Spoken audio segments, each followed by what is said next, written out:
Приветствую, уважаемые подписчики и гости канала Save Animals. Эту историю рассказала Тэмми Грейвс. Она помогает приютам в штате Северная Каролина, США. Девушка ездит по разным приютам и делает снимки животных.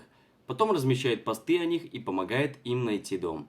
Именно так удалось найти дом для собаки, о которой пойдет речь в этом видео. Приятного просмотра! Известно, что приюты в США не держат долго животных. Если в назначенный срок их не забрали, то бедняк ждет усыпления. Тэмми очень переживает за каждое животное в приюте. Но больше всего ей запомнилась история брошенного лабрадора.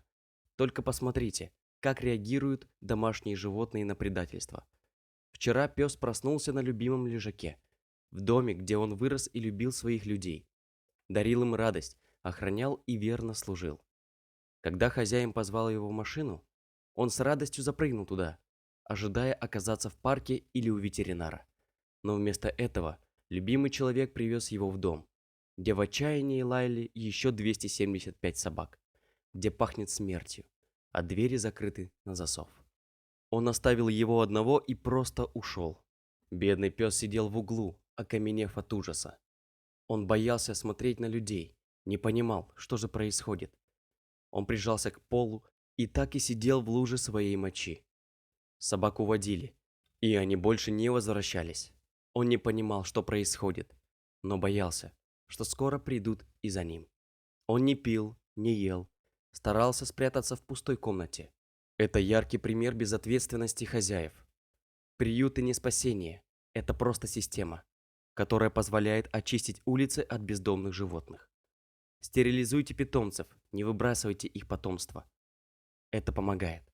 Каждый волонтер скажет, если вы не готовы 20 лет посвятить уходу за собакой, любить ее, учить, хорошо кормить, лечить и делать прививки, не заводите собаку.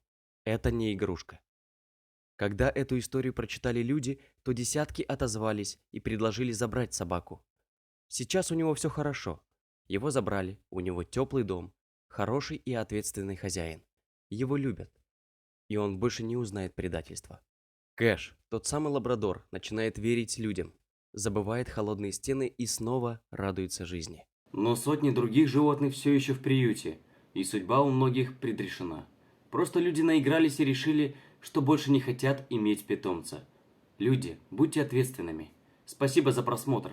Если вам понравился видеоролик, то подпишитесь на наш канал, а также поделитесь этим видеороликом со своими друзьями и знакомыми. До новых встреч!